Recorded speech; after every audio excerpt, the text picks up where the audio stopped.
आप सभी लोगों का टीएन नर्सिंग क्लासेस के ऑनलाइन प्लेटफॉर्म पे मैं नरेश गढ़वाल फिर से आप सभी लोगों के लिए again we are coming with new topic जिसका नाम है मेगलोब्लास्टिक एनीमिया। मेगलोब्लास्टिक एनीमिया, देखो बात करते हैं मेगलोब्लास्टिक के बारे में। दोस्तों जो भी चैनल पे नए हैं सबको सब्सक्राइब कर लेना है, बेल आइकन को प्रेस कर लेना है ताकि जो भी इन फ्यूचर न्यू नोटिफिकेशन मिलेगा वो आपको सबसे पहले मिलेगा। तो मेगलोब्लास्टिक एनीमिया क्या होता है इसके बारे में बात करेंगे। देखो ईमिया मतलब क्या होता है, ब्लड। जिस वर्ड के पीछे मियाँ लग जाता है उसका मतलब होता है मियाँ, ये ईमिया लग जाता है। और जिस वर्ड के फ्रंट में लग जाता है मतलब एब्सेंट, मतलब कहने का मतलब है एनीमिया किसे कहते हैं, यदि किसी के अंदर ब्लड की कमी हो जाए। और ब्लड के अंदर क्या होता है दोस्तों, हीमोग्लोबिन होता है। तो हीमोग्लोबिन लेवल यदि 11 से कम, लेस देन 11 हो जाता है फीमेल्स के अंदर मेनली, तो उसको बोलते हैं एनीमिया। वो एनीमिया के उसको काउंट किया जाता है। तो मेगलो का मतलब जान लेते हैं। मेगलो मतलब होता है किसी का साइज बढ़ जाना, लार्ज हो जाना। ब्लास्टिक का मतलब होता है इमेच्योर सेल।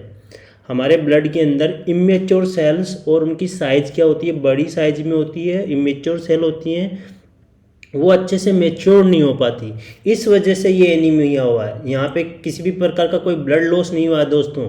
जैसे कि आप पढ़ते हैं ब्लड लॉस होने की वजह से हेमरेजिक की वजह से भी क्या हो सकता है, एनीमिया होता है, ठीक है। बट यहाँ पेशेंट के अंदर किसी भी प्रकार की कोई इंजरी नहीं हुई है, कोई ब्लड लॉस नहीं हुआ है, बट उसके अंदर क्या हुआ है, एनीमिया हुआ है। उसके अंदर क्या हुआ है, मेच्योर नहीं हुआ है। उसका जो रेड ब्लड सेल है वो मेच्योर नहीं हुआ है, इस वजह से इसको बोलते हैं हम मेगलो, मतलब लार्ज इमेच्योर, मतलब ब्लास्टिक एनीमिया। ये तीन तरीके से होता है। तीन तरीके से यदि शरीर में कमी आ जाती है उस वजह से सेल हमारी क्या रहेंगी, इमेच्योर रहेंगी और लार्ज देखने को मिलेंगी। लार्ज इमेच्योर सेल्स देखने को मिलेंगी। वह अपनी जो रियल फॉर्म मेच्योर होने तक जब मेच्योर होती है तो उसी टाइम वह अपना काम अच्छे से कर पाती है वह सेल। क्लियर है। तो इन तीन तरीके से मेगलोब्लास्टिक एनीमिया कंडीशन डेवलप हो जाती है। जो फर्स्ट वन अपन बात करेंगे विटामिन B12 डेफिशिएंसी। दोस्तों किसके बारे में बात करने वाले हैं, vitamin B12 deficiency. B12 deficiency को किस नाम से जानते हैं, विटामिन B12 को किस नाम से जानते हैं, साइनोकोबालेमिन। किस नाम से जानते हैं, आपके सामने ये पहला क्वेश्चन है दोस्तों। CHO के लिए ये पहला ही क्वेश्चन है कि विटामिन B12 को किस नाम से जाना जाता है, साइनोकोबालेमिन। नेक्स्ट बात करेंगे डेली रिक्वायरमेंट कितना चाहिए। डेली रिक्वायरमेंट 2 से 3 माइक्रोग्राम डेली। यदि हमें विटामिन B12 डेली हम उसको कंज्यूम करेंगे तो विटामिन B12 डेफिशिएंसी से बच सकते हैं। नेक्स्ट बात करेंगे कौन कौन से सोर्स हैं, क्या हमें खाना चाहिए, डाइट में क्या लेना चाहिए।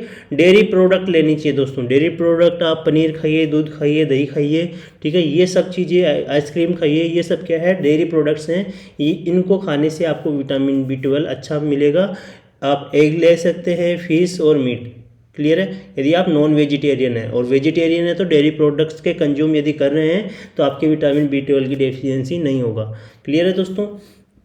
और ये किनमें होता है, जो मिल्क प्रोडक्ट भी नहीं लेंगे और वो ओनली वेजिटेरियन, जो हरी सब्जियां होती हैं, अपनी हरी पत्तेदार सब्जियां होती हैं, तो केवल उन्हीं को खाएगा तो उसके हो जाता है विटामिन B12 डेफिशिएंसी। तो प्योर जो वेजिटेरियन होते हैं, नॉन वेजिटेरियन नहीं होते हैं, उनके अंदर विटामिन B12 की डेफिशिएंसी देखी जाती है। नेक्स्ट बात करेंगे वाटर सोल्यूबल विटामिन। किसकी बात करेंगे, वाटर सोल्यूबल विटामिन। ये एक प्रकार का विटामिन B12 क्या है, एक प्रकार का वाटर सोल्यूबल विटामिन है दोस्तों, विटामिन B12। क्लियर है। और ये वाटर सोल्यूबल क्यों बोला गया है, क्योंकि ये इसको डेली कंज्यूम करने की जरूरत है और हमारी बॉडी के थ्रू, यूरिन के थ्रू एक्सक्रीट हो जाता है। ये एक नॉन टॉक्सिक है।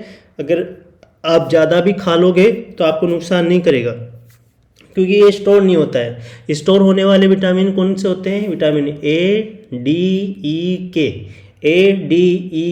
ये क्या है, फैट सोल्यूबल विटामिन है जो कि हमारी बॉडी के अंदर स्टोर रहते हैं, और यदि इनका हमारी बॉडी में एक्सेसिव अमाउंट हो जाता है तो वह हमें नुकसान पहुंचाते हैं। जबकि बी कॉम्प्लेक्स जो है आपके, विटामिन बी कॉम्प्लेक्स और विटामिन सी, ये वाटर सोल्यूबल होते हैं, ये हमारी यूरिन के थ्रू एक्सक्रीट होते रहते हैं डेली रूटीन में। तो हमें 2 से 3 माइक्रोग्राम डेली का क्या करना चाहिए, विटामिन B12 डेली खाना चाहिए। इसलिए कहते हैं डेली आपको मिल्क लेना चाहिए, मिल्क प्रोडक्ट डेली खाने चाहिए, क्योंकि एक फिश मीट डेली पॉसिबल नहीं होता सभी के लिए। क्लियर है दोस्तों? तो बात करेंगे कि किस तरह से एब्जॉर्प्शन होता है, किस तरह से हम बात करेंगे अब कि किस तरह से विटामिन B12 का एब्जॉर्प्शन होता है। यहाँ से हर एग्जाम में, हर दूसरे तीसरे एग्जाम में यहाँ से एक क्वेश्चन डेफिनेटली आता है दोस्तों। तो आप अच्छे से इसको समझिए किस तरह से विटामिन B12 का एब्जॉर्प्शन होता है। अगर यदि आपने ये समझ लिया कि विटामिन B12 का एब्जॉर्प्शन कैसा होता है, किस तरह से होता है, तो आपको इसका मैनेजमेंट भी आ जाएगा, अच्छे से समझ में आ जाएगा सब कुछ। कहने का मतलब है आपको कोई प्रॉब्लम नहीं होगी अगर आपने ये समझा है। तो इसमें कहाँ कहाँ प्रॉब्लम आ रही है, देखो फूड, यदि किसी ने फूड लिया, फूड के अंदर नॉन वेजिटेरियन फिश, एग और मिल्क प्रोडक्ट, उसके अंदर क्या था, विटामिन B12। ठीक है, हमने फूड दिया, फूड गया मुंह के अंदर, मुंह के अंदर क्या है अपने लार ग्रंथि, स्लेवरी ग्रैंड्स हैं, उनके अंदर एक प्रोटीन होती है haptocorrin. What is this, haptocorrin. अब ये दोनों विटामिन हेप्टोकोरिन और विटामिन B12 ये दोनों जुड़ जाते हैं। ठीक है, क्लियर है, इन दोनों की दोस्ती हो जाती है, कहाँ पे, स्टमक में जाके ये दोनों दोस्त बन जाते हैं। क्लियर है दोस्तों, विटामिन B12 और हेप्टोकोरिन। अब इसी स्टोमक में आपने एक सेल पढ़ी होगी, पैराइटल सेल, जो कि फंडस पार्ट में होती है। स्टमक का पार्ट होता है फंडस पार्ट, उसके पैराइटल सेल होती है, वो क्या सीक्रेट करती है, इंट्रिंसिक फैक्टर। कैसे, क्या सीक्रेट करती है ये पैराइटल सेल, इंट्रिंसिक फैक्टर। और सार की सारी ये HCl भी सीक्रेट करती है दोस्तों। HCl का निर्माण कौन सी सेल करती है, आपके एग्जाम में काफ़ी बार आया हुआ है। तो HCl का निर्माण पैराइटल सेल करती है और इंट्रिंसिक फैक्टर का भी पैराइटल सेल करती है। क्लियर है, बट यहाँ तक आप देख रहे हो विटामिन B12 और हेप्टोकोरिन की दोस्ती बनी हुई है। क्लियर है, अब ये दोस्ती चलती रहेगी, ये ड्यूडेनम तक पहुंच जाएगी ये दोस्ती। तो ये ड्यूडेनम क्या है, ड्यूडेनियम में देखो इसका एब्जॉर्प्शन नहीं होगा। यहाँ किसका एब्जॉर्प्शन होता है, यहाँ मैंने लिखा है site of maximum iron absorption. जो सबसे ज़्यादा आयरन का एब्जॉर्प्शन होता है वो कहाँ पे होता है, ड्यूडेनम में होता है। कहाँ होता है, ड्यूडेनम में। तो इस वाली प्रॉब्लम किसमें हम आपसे डिस्कस करेंगे, आयरन डेफिशिएंसी एनीमिया में। जब आपका न्यू क्लास होगा आयरन डेफिशिएंसी एनीमिया का, उसके अंदर हम ड्यूडेनम के बारे में बताएंगे कि ड्यूडेनम की सेल्स किस तरह से इफेक्ट होती है, जिस वजह से आयरन का एब्जॉर्प्शन नहीं होता है। तो मोस्ट कॉमन जो एनीमिया होता है वो तो आपको पता ही है, आयरन डेफिशिएंसी एनीमिया होता है। बट यहाँ ड्यूडेनम की ज़्यादा बात नहीं करेंगे। इस ड्यूडेनम में आपने पढ़ा होगा पैनक्रियाटिक डक्ट ओपन होती है यहाँ पे। ठीक है, इसका स्पिंक्टर ओडाई होता है, स्पिंक्टर ऑफ ओडाई होता है, वो ओपन होता है। ठीक है, तो इससे पेनक्रियास से क्या निकलते हैं, पेनक्रियाटिक जूस निकलते हैं। क्लियर है दोस्तों, बाइकार्बोनेट वगैरह हमारे ड्यूडेनम की सेल से ही। ब्रुनर्स ग्लैंड भी क्वेश्चन आया हुआ है, कहाँ पे होता है, ड्यूडेनम में होता है, जो कि बाइकार्बोनेट सीक्रेट करती है। उस वजह से जो एसिड कंटेंट आ रहा था स्टमक का, वो किस में बदल जाएगा, एल्कलाइन में बदल जाएगा। क्लियर है दोस्तों, तो यहाँ पे मैं आपको बताना चाह रहा हूँ कि पेनक्रियाटिक जूस में एक एंजाइम होता है, जो यहाँ पे मैंने लिखा हुआ है पेनक्रियाटिक प्रोटीएजेज। पेनक्रियाटिक जूस में एक होता है एंजाइम होता है जिसका नाम है पेनक्रियाटिक प्रोटीएजेज। पेनक्रियाटिक के एक मिक्स ग्लैंड है। कैसी है, मिक्स ग्लैंड, एक्सोक्राइनिन भी है और एंडोक्राइन भी है। मतलब ये हार्मोन भी निकालती है जो डायरेक्ट ब्लड में जाते हैं, और ये जूस भी निकालती है जो हमारे इंटेस्टाइन, जो ल्यूमन्स में जाता है। ठीक है, तो ये क्या करती है, इन जो विटामिन B12 और हेपेटोकोरिन है, ये एंजाइम क्या करेगा, दुश्मन बन गया है। जो इनकी दोस्ती बनी हुई है विटामिन B12 और हेपेटोकोरिन, इनको अलग कर देगा, डीअटैच कर देगा। ये विलन है, इस मूवी का विलन है पेनक्रियाटिक प्रोटीएजेज। पेनक्रियाटिक प्रोटीएजेज क्या है, मैकेनिज्म जो ऑफ एब्जॉर्प्शन आप पढ़ रहे हैं विटामिन B12 का किस तरह से होता है, तो उसके अंदर ये विलन का काम कर रहा है। क्लियर है, तो ये पेनक्रियाटिक प्रोटीएजेज ने क्या किया, विटामिन B12 और हेपेटोकोरिन को क्या किया, अलग कर दिया। अलग करने के बाद ये विटामिन B12 की आदत गई नहीं, इसने तो फिर से एक दोस्त बना लिया।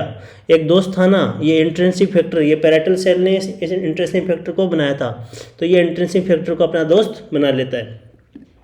क्लियर है दोस्तों। तो ये इंट्रिंसिक फैक्टर और विटामिन B12 अब क्या हो गए, नीचे चले गए। क्लियर है, नीचे चले गए। नीचे आते आते यहाँ पे क्या है, जुजेनम, ड्यूडेनम के बाद में क्या आती है, जेजुनम होती है। क्लियर दोस्तों। यहाँ पे सबसे ज़्यादा फोलिक एसिड का एब्जॉर्प्शन होता है। अभी नेक्स्ट इसी क्लास में हम बात करने वाले हैं मेगलोब्लास्टिक एनीमिया के अंदर ही एक आपने अभी पढ़ रहे हो विटामिन B12 डेफिशिएंसी, इसके बाद आने वाला है फोलिक एसिड डेफिशिएंसी। तो फोलिक एसिड का सबसे ज़्यादा एब्जॉर्प्शन कहाँ होता है, जेजुनम। लिख लीजिए अपनी कॉपी में जेजुनम। तो आगे जाके इस हम अभी विटामिन B12 पे चल रहे हैं, तो विटामिन B12 और इंट्रिंसिक फैक्टर आगे की तरफ मूव करेगा इंटेस्टाइन में, डुओडेनम से जेजुनम, जेजुनम से इलियम तक आ जाएगा। और इस टर्मिनल इलियम वाले पार्ट में क्या होता है, मैक्सिमम एब्जॉर्प्शन होता है। तो site of maximum absorption vitamin B12 के लिए कौन सी है, टर्मिनल इलियम पोर्शन है। इस टर्मिनल इलियम पोर्शन में दोस्तों क्या होता है, एक विशेष प्रकार का क्यूबिलिन रिसेप्टर होता है। क्यूबिलिन रिसेप्टर होता है जहाँ जिसके थ्रू एब्जॉर्ब होता है, और एब्जॉर्ब होने के बाद में इसका ट्रांसपोर्ट करना है, हमारे बोन मेरो तक लेके जाना है कि नहीं लेके जाना है दोस्तों। बोन मेरो में तो आपका ब्लड बनता है, आरबीसी बनता है। तो आरबीसी के लिए ज़रूरी है ना मैच्योर करने के लिए, इमेच्योर फॉर्म को मैच्योर में करने के लिए। तो ट्रांसकोबालेमिन सेकेंड क्या है, एक प्रकार का ऐसे प्रोटीन है, एक प्रकार की ऐसी प्रोटीन है जो कि ट्रांसपोर्ट करेगी जो आपने विटामिन B12 खाया है, खाने के बाद में वो टर्मिनल इलियम में आया है, वहाँ पे टर्मिनल इलियम में सबसे ज़्यादा एब्जॉर्प्शन होता है, फिर वहाँ पे एब्जॉर्ब होगा तो रिसेप्टर के थ्रू होगा। तो हर ड्रग या हर फूड के लिए, हर विटामिन मिनरल के लिए अलग रिसेप्टर होता है। तो यहाँ पे क्यूबिलिन रिसेप्टर है, कौन सा है विटामिन B12 के लिए, क्यूबिलिन रिसेप्टर।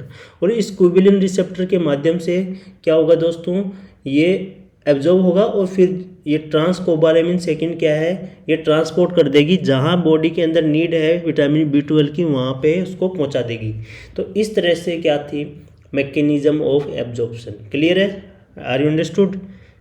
नेक्स्ट आगे बढ़ते हैं अपन कि कोजेस, क्या कारण है जिनकी वजह से विटामिन B12 देखने को मिलता है। सबसे पहली बात करें तो इंटेक, डिक्रीज इंटेक। यदि डिक्रीज इंटेक, कोई कम खाएगा, कम कब खाएगा, पॉवर्टी, गरीबी, अफोर्ड नहीं कर पा रहा है, फीस मीट वगैरह नहीं खा पा रहे हैं, डेयरी प्रोडक्ट नहीं खा पा रहे हैं, ठीक है, घर की परिस्थिति अच्छी नहीं है, तो पॉवर्टी की वजह से, ठीक है। नेक्स्ट है वेजिटेरियन डाइट, जो प्योर वेज पे ही डिपेंड है, दूध वो खाते नहीं है, एग वो खाते नहीं है, ठीक है, दूध अच्छा नहीं लगता, दूध वेजिटेरियन में इंक्लूड करते हैं पर दूध अच्छा नहीं लगता। तो उन लोगों के विटामिन B12 डेफिशिएंसी होने के ज़्यादा चांस है दोस्तों। नेक्स्ट बात करेंगे तो ये क्वेश्चन काफ़ी बार आया है आपके कि विटामिन B12 डेफिशिएंसी किन लोगों में देखने को मिलता है। तो वेजिटेरियन जो डाइट वाले होते हैं उनके अंदर, वेज डाइट वालों के अंदर क्या देखने को मिलता है, विटामिन B12 डेफिशिएंसी। यहाँ नोट कर लो, ये क्वेश्चन बनता है आपके। नेक्स्ट है डिमांड, हमारी बॉडी के अंदर डिमांड भी ज़्यादा बढ़ने की वजह से क्या होता है, हमारे विटामिन B12 डेफिशिएंसी देखी जाती है। तो प्रेगनेंसी के समय क्या होता है दोस्तों, आपने पढ़ा हुआ कैलोरी रिक्वायरमेंट, प्रोटीन रिक्वायरमेंट सब क्या होती है, इंक्रीज हो जाती है। और लैक्टेशन के टाइम में भी इंक्रीज हो जाती है। और प्यूबर्टी के टाइम क्या, हमारा शरीर ज़्यादा ग्रोथ करता है, मैक्सिमम ग्रोथ करता है हमारा बॉडी उस टाइम, तो उस टाइम भी ज़्यादा डिमांड बढ़ जाती है। लैक्टेशन के समय बच्चे को माँ दूध पिला रही है, ठीक है, दूध पिला रही है तो दूध मिल्क का सीक्रेट हो रहा है, ठीक है, प्रोडक्शन हो रहा है। प्रोडक्शन के लिए कौन सा हार्मोन जिम्मेदार है, प्रोलैक्टिन। और उसका जो इजेक्शन हो रहा है, मिल्क का इजेक्शन, उसके लिए ऑक्सीटोसिन। तो ये सब क्वेश्चन आपके एग्जाम में आते रहते हैं। तो लैक्टेशन आपके लिए बहुत इंपॉर्टेंट टॉपिक है दोस्तों, आप उसको हर एग्जाम से पहले जरूर पढ़ के जाएं। और प्रेगनेंसी आपको पता ही है, आपके ओबीजी है, बहुत इंपॉर्टेंट है, आपको अच्छे से पढ़ के जाना है। तो इन तीनों टाइम में क्या होता है, हमारे बॉडी के अंदर हर चीज़ की डिमांड बढ़ जाती है। ये केवल विटामिन B12 की बात नहीं है दोस्तों, चाहे कोई भी विटामिन हो, प्रेगनेंसी, लैक्टेशन, प्यूबर्टी, चाहे मैक्रो मिनरल हो चाहे माइक्रो मिनरल हो, सबकी डिमांड क्या होती है, बढ़ जाती है। नेक्स्ट बात करेंगे इम्पेयर्ड एब्जॉर्प्शन। किसी के अंदर क्या होता है, एब्जॉर्प्शन अच्छे से नहीं हो पाता। जो आपको मैंने साइट बताई, क्यूबिलिन रिसेप्टर, टर्मिनल इलियम, वहाँ पे क्या हो रहा है, एब्जॉर्प्शन होने की ज़रूरत है, बट वहाँ पे एब्जॉर्प्शन नहीं होगा तो पेशेंट खा भी रहा है, वह इनटेक भी कर रहा है, अफोर्ड भी कर सकता है उस खाने को, उसकी डिमांड भी सही है, कोई दिक्कत नहीं है, फिर भी उसके क्या हो रहा है, एब्जॉर्ब नहीं हो रहा है। तो एब्जॉर्ब किन कंडीशन में नहीं होता है, पहली कंडीशन है पर्नीशियस एनीमिया। पर्नीशियस एनीमिया क्या होता है दोस्तों, इसके अंदर एक विशेष प्रकार की तीन प्रकार की क्या होती है, 3 टाइप से एंटीबॉडी बन जाती है, ठीक है। एक तो रिसेप्टर के खिलाफ बन जाती है, एक हमारा जो इंटेंसिव फैक्टर है उसके अगेंस्ट बन जाती है, एक जो पैरेटल सेल है उसके अगेंस्ट बन जाती है। तो इस तरह से ऑटो एंटीबॉडी बन जाती है, ठीक है, अपने आप ही एंटीबॉडी बन जाती है। तो उस वजह से देखने को मिलता है इम्पेयर्ड हो जाता है एब्जॉर्प्शन। और माल एब्जॉर्प्शन सिंड्रोम की वजह से पैराइटल गैस्ट्रेक्टोमी, आपको पता है गैस्ट्रेक्टोमी मतलब स्टमक को काट के हटा दिया, पार्शियल गैस्ट्रेक्टोमी। ये जब कब करते हैं, गैस्ट्राइटिस कंडीशन हो जाए उस टाइम हमें करना पड़ता है, गैस्ट्रिक कैंसर हो जाए उस टाइम हमें करना पड़ता है। तो पैराइटल सेल कहाँ है, हमारे स्टोमक में। तो जब गैस्ट्रेक्टोमी करेंगे तो पैराइटल सेल चली जाएगी, पैराइटल सेल चली जाएगी तो वहाँ से इंट्रेंसिव फैक्टर नहीं बनेगा, इंट्रेंसिव फैक्टर नहीं बनेगा तो वो विटामिन B12 से जुड़ेगा नहीं, विटामिन B12 से जुड़ेगा नहीं तो उसका एब्जॉर्प्शन नहीं होगा। क्लियर दोस्तों, इस तरह से ये मैकेनिज्म चलती है, वो इफेक्ट हो जाएगी। नेक्स्ट है इलियल रेसेक्शन। आप पेशेंट के अंदर इंटेंसिव फैक्टर भी बन रहा है, सब कुछ बन रहा है, वो जुड़ भी गया विटामिन B12 से, बट वो इलियम के यहाँ पे अटैच नहीं हो पाएगा क्योंकि इलियल को आपने काट के हटा दिया। तो इलियल रिसेक्शन की वजह से भी इम्पेयर्ड हो गया एब्जॉर्प्शन। नेक्स्ट है पेनक्रियाटिक डिजीज। पेनक्रियाटिक डिजीज से क्या आ रहा था, विलेन निकल रहा था, ठीक है। मूवी का जो विलेन है अपने प्रोटीएजेज, ये आपने पढ़ा था, पेनक्रियाटिक प्रोटीएजेज। क्लियर है दोस्तों, डुडेनम के अंदर ये आ रहा था, ये पेनक्रियाज से ही आ रहा था। क्लियर है। तो पेनक्रियाटिक डिजीज की वजह से भी क्या देखने को मिलेगा, इम्पेयर्ड हो जाएगा एब्जॉर्प्शन विटामिन B12 का। अब नेक्स्ट बात करते हैं, कौन सी ऐसी, ये कोज हो गया आपके सामने। कोज से पहले हमने एब्जॉर्प्शन पढ़ लिया, किस तरह से मैकेनिज्म होती है इसकी। क्लियर दोस्तों। अब आगे की तरफ बढ़ते हैं कि biochemical reaction catalyse by vitamin B12, तो किस तरह से रिएक्शन होती है उसके बारे में समझना है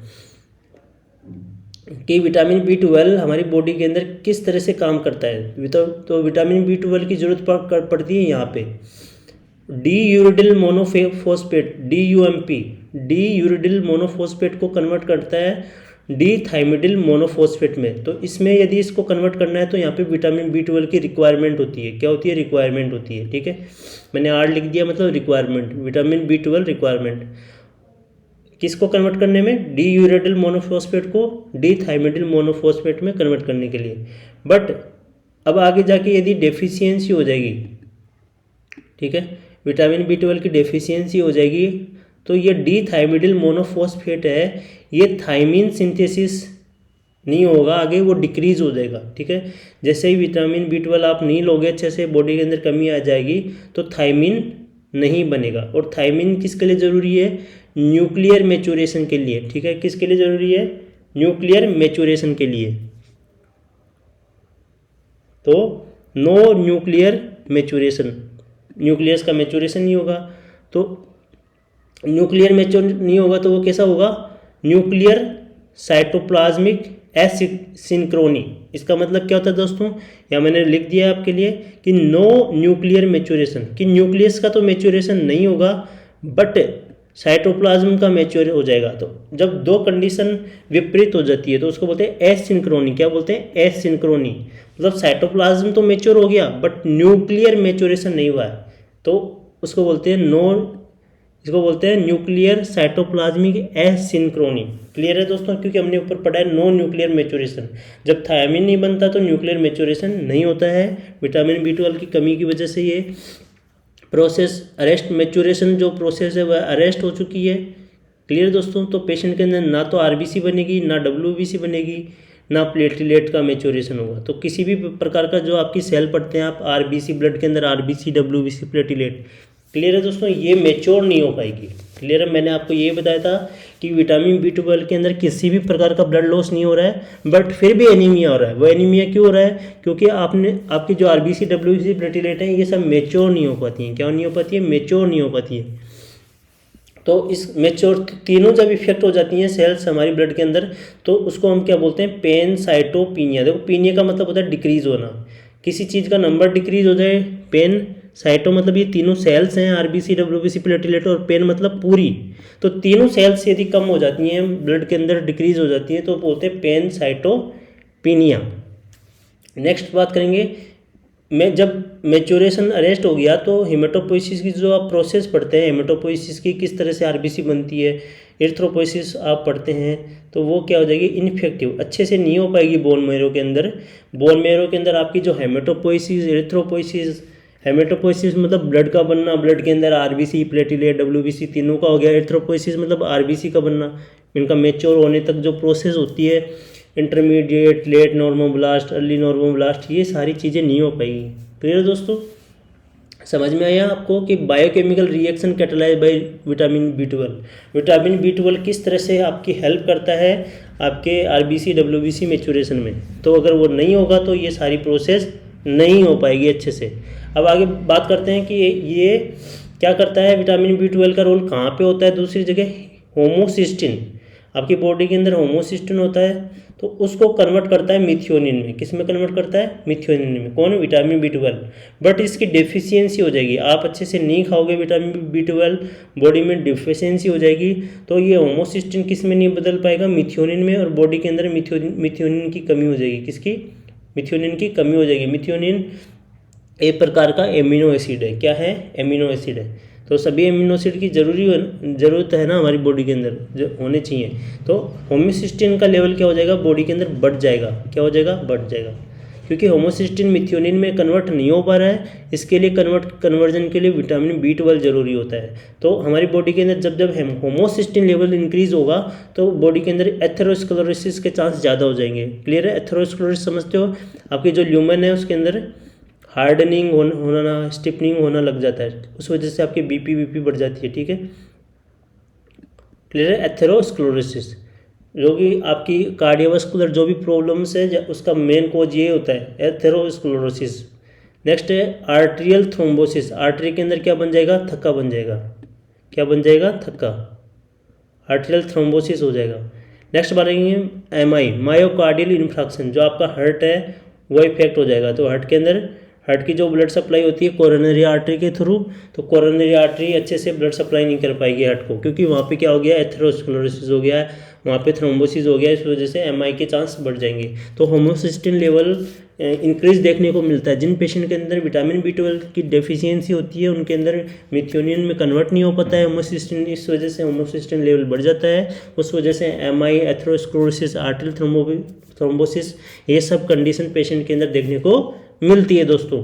चलो नेक्स्ट चलते हैं आगे, मिथाइल मेलोनिन को एंजाइम कोए।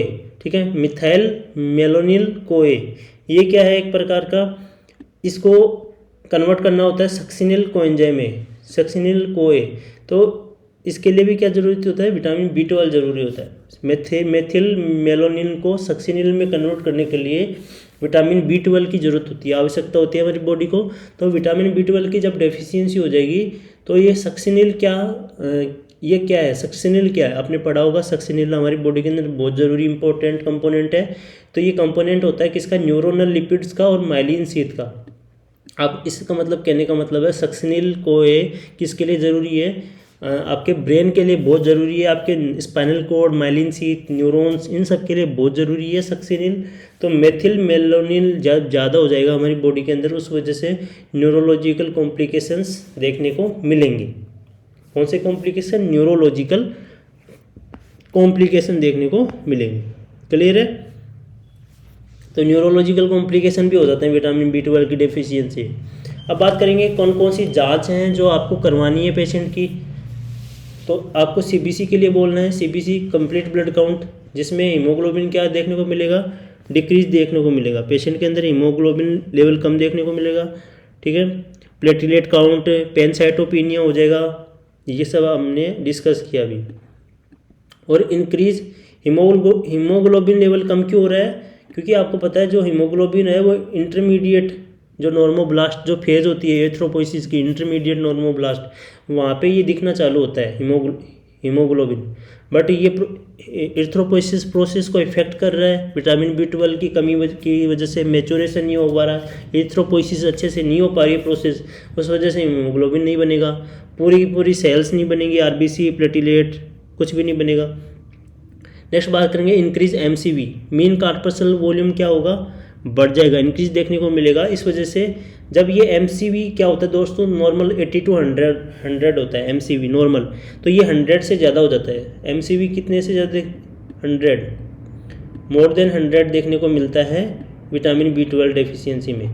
और इसको फेमटोलीटर में चेक करते हैं, किसमें, फेमटोलीटर में, FEMTO, फेमटोलीटर में चेक करते हैं, FL लिख देते हैं, FL फेमटोलीटर में चेक करते हैं। तो एमसीवी इंक्रीज देखने को मिलता है। जब जब एमसीवी बढ़ता है तो जो लार्ज साइज हो जाती है, आरबीसी की साइज कैसे देखने को मिलती है, लार्ज, इस वजह से मेगलोब्लास्टिक एनीमिया हमने बोला, मेगलो वर्ड। नेक्स्ट है एमसीएच, ठीक है, एमसीएच जब इंक्रीज होता है तो उस वजह से क्या होता है, हाइपरक्रोमिक देखने को मिलती है, जो सेल है उसका कलर ज़्यादा हो जाता है, हाइपरक्रोमिक, ठीक है, हाइपरक्रोमिक सेल का कलर क्या हो जाएगा, गाढ़ा हो जाएगा, डार्क हो जाएगा, उसके अंदर हल्का सा भी क्या एकदम पेलर नहीं होगा, ठीक है, सेल के अंदर पेलर नहीं होगा, वो अभी हम बात करेंगे, समझाएंगे अभी आपको। तो एमसीएच इंक्रीज हो जाता है, एमसीवी इंक्रीज हो जाता है, तो ये, और हीमोग्लोबिन कम हो जाता है, पेनसाइटोपिनिया हो जाता है, ये सब सीबीसी में देखने को मिलता है जब आप विटामिन B12 डेफिशिएंसी वाले का ब्लड चेक करते हैं। नेक्स्ट है पेरिफेरल स्मीयर। पेरिफेरल स्मीयर में क्या होता है, हम पर्टिकुलर सभी कंपोनेंट्स को देखेंगे, हम आरबीसी को देखेंगे अच्छे से कि आरबीसी में क्या हो रहा है, इस तरह से क्या चेंजेस हो रहे हैं। तो आरबीसी के अंदर मैक्रो ओवुलोसाइट देखने को मिल रहा है, क्या, मैक्रो ओवुलोसाइट, जो आरबीसी है वो लार्ज ओवुलर शेप की हो चुकी है, कैसी, लार्ज ओवुलर शेप हो चुका है किसका, आरबीसी का, क्लियर दोस्तों। और नो सेंट्रल पेलर, किसी भी प्रकार का सेंट्रल पेलर नहीं है। जो आरबीसी होती है आपकी, उसके बीच में देखो पेलर सा देखने को मिलेगा, जब भी आप उसकी फोटो देखोगे बीच में उसका कलर नहीं होगा, वाइटिश जैसा होगा, और साइड साइड से कलर होता है, क्लियर है दोस्तों, साइड से कलर होता है बट बीच से क्या होता है, पेलर होता है आरबीसी का। जबकि विटामिन B12 में क्या होगा, बिल्कुल एकदम पूरा ऐसे कलर होगा, कोई भी पेलर नहीं होगा, बीच से वाइटिश नहीं होगी आरबीसी, क्लियर है। और मैक्रो ओवुलोसाइट हो गया, सबसे पहले यही देखने को मिलता है जब पेरिफेरल स्मीयर करेंगे। केबोट रिंग देखने को मिलती है विटामिन B12 डेफिशिएंसी की वजह से, कौन सी रिंग देखने को मिलती है, केबोट रिंग। केबोट रिंग क्या होती है दोस्तों, जो माइक्रोट्यूब्यूल्स होते हैं आपके सेल के यहाँ पे, माइक्रोट्यूब्यूल्स, वो इस तरह से अरेंज हो जाते हैं, फिगर 8 फॉर्म में, राउंड रिंग शेप में जो माइक्रोट्यूब्यूल है ये इस तरह से अरेंज हो जाते हैं आरबीसी पे, तो उसको बोलते हैं केबोट रिंग। क्या बोलते हैं, केबोट रिंग, ये माइक्रोट्यूब्यूल की वजह से बनते हैं। नेक्स्ट है हवेल जोली बॉडी। हवेल जोली बॉडी, ये क्वेश्चन आता है दोस्तों कि हवेल जोली बॉडी किस में देखने को मिलते हैं, तो हवेल जोली बॉडी आपके विटामिन B12 डेफिशिएंसी के अंदर देखने को मिलता है। इसके अंदर क्या होता है, जो कुछ रेमिनेंट्स हो जाते हैं, रेमिनेंट्स वो बच जाते हैं, रेमिनेंट मतलब बच जाना, न्यूक्लियस के कुछ पार्ट्स रह जाते हैं, ठीक है, इस वजह से इसको हवेल जोली बॉडी बोला गया है, क्योंकि इरिथ्रोपोइसिस, हेमेटोपोइसिस अच्छे से नहीं हो पा रहा है, इस वजह से हमारी जो आरबीसी है उसके अंदर कुछ पार्ट न्यूक्लियस के रह जाते हैं, उन्हीं को हम क्या बोलते हैं, हवेल जोली बॉडी। नेक्स्ट है fine basophilic stiffening. Fine basophilic stiffening, एक ग्रोस बेसोफिलिक स्टिफनिंग भी होता है, एक फाइन, हम पढ़ रहे हैं यहाँ पे फाइन बेसोफिलिक स्टिफनिंग। तो फाइन बेसोफिलिक स्टिफनिंग में क्या होता है दोस्तों, आरबीसी के ऊपर थोड़े से ब्लू डॉट जो मैंने यहाँ पे बना रखा है, ये आरबीसी के ऊपर ये डॉट इस तरह से बन जाते हैं, क्लियर है दोस्तों। तो इस फाइन इस तरह से ब्लूइश डॉट बन जाते हैं आरबीसी के ऊपर। विटामिन B12 डेफिशिएंसी की जब आरबीसी चेक करोगे तो उसके अंदर ये देखने को मिलता है, उसको बोलते हैं फाइन बेसोफिलिक स्टिफनिंग, हवेल जोली बॉडी, केबोट रिंग, मैक्रो ओवुलोसाइट। ये सारी की सारी चीज़ें क्या है, बहुत इंपॉर्टेंट है दोस्तों आपके लिए। विटामिन B12 डेफिशिएंसी के रिगार्डिंग ये क्वेश्चन पूछे जाते हैं। नेक्स्ट बात करेंगे, ये देखो,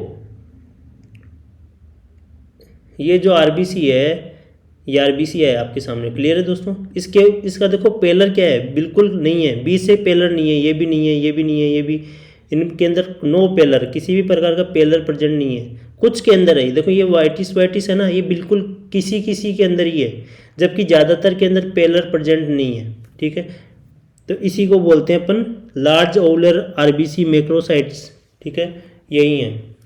और आपको मैंने बताया कि फिगर 8 शेप में क्या होता है, जो माइक्रोट्यूब्यूल है वो अरेंज हो जाते हैं, केबोट रिंग होते हैं। तो ये केबोट रिंग का इमेज है, केबोट रिंग विटामिन B12 डेफिशिएंसी के अंदर देखने को मिलता है।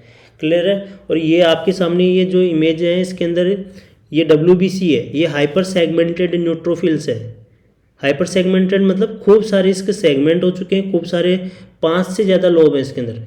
देखो मोर देन 5 लोब, खूब सारे लोब बन गए ना इसके अंदर। तो ये WBC है, ये RBC है आपकी, ये WBC है। तो WBC के अंदर खूब सारे लोब्स हो गए हैं, मोर देन 5 यदि लोब्स हो जाते हैं। क्लियर है दोस्तों। तो उसको बोलते हैं हाइपर सेगमेंटेड न्यूट्रोफिल। क्या बोलते हैं? Hyper segmented neutrophil. तो हाइपर सेगमेंटेड न्यूट्रोफिल किस में देखने को मिलता है? विटामिन B12 डेफिशिएंसी में। तो इन WBC के अंदर क्या देखने को मिलता है? Hyper segmented neutrophil. क्लियर दोस्तों। इसमें 5 से ज़्यादा लोब बन जाते हैं WBC के, तो हम उसे हाइपर सेगमेंट न्यूट्रोफिल कहते हैं। नेक्स्ट बात करेंगे हम बोन मेरो एस्पायरेट भी करेंगे। पेरिफेरल स्मीयर कर लिया आपने, CBC चेक कर लिया। अब क्या करना है? Bone marrow aspirate. तो बोन मेरो एस्पायरेट कहाँ से करते हैं बच्चों के अंदर? टीबिया के सिन वाले पार्ट से, shin of tibia. Shin bone होती है, सिन ऑफ टीबिया। तो टीबिया बोन से क्या करना है आपको? एस्पायरेट करना होता है बोन मेरो बच्चों के अंदर। बात करें बड़ों के अंदर, तो बड़ों के अंदर पोस्टीरियर इलियक क्रिस्ट, जो पोस्टीरियर पार्ट होता है इलियक क्रिस्ट का, आपके पोस्टीरियर सुपीरियर इलियक क्रिस्ट के, वहाँ से बोन मेरो एस्पायरेट किया जाता है। क्लियर है। नेक्स्ट बात करेंगे बायोकेमिकल इन्वेस्टिगेशन। कुछ बायोकेमिकल इन्वेस्टिगेशन है जो हमें करनी होती है। विटामिन B12 ऐसे इंक्रीज सीरम होमोसिस्टिन लेवल देखने को मिलेगा। हमने बात की थी ना अभी कि होमोसिस्टिन लेवल इंक्रीज हो जाता है, क्योंकि ये चेंज नहीं हो पाता है मिथियोनिन में। मिथिल मेलोनिन इंक्रीज हो जाएगा, ये सक्सिनिल में नहीं बदल पा रहा था। Serum LDH level, lactate dehydrogenase का लेवल बढ़ जाएगा बॉडी के अंदर, और रेटिकुलोसाइट का काउंट क्या हो जाएगा? डिक्रीज हो जाएगा। क्या हो जाएगा? डिक्रीज हो जाएगा। तो ये सब चीज़ें, इन सबों की जांच करनी है हमें। बायोकेमिकल इन्वेस्टिगेशन है विटामिन B12 डेफिशिएंसी के लिए। नेक्स्ट बात करेंगे ट्रीटमेंट। क्या इलाज है विटामिन B12 डेफिशिएंसी? किस तरह से हम रोक सकते हैं, ट्रीट कर सकते हैं? तो ज़्यादा से ज़्यादा फूड रिच हो विटामिन B12 के अंदर। तो नॉन वेजिटेरियन डाइट खाएं, फिश, एग, चिकन, ठीक है। और ये अगर आप नहीं खा सकते तो दूध से बने प्रोडक्ट खाएं। नेक्स्ट है न्यूरोबियन फोर्टे टैबलेट ले सकते हैं। न्यूरोबियन फोर्टे टैबलेट आती है विटामिन B12 की, या फिर विटामिन B12 का इंजेक्शन भी आता है, वो IM रूट से लगाया जाता है।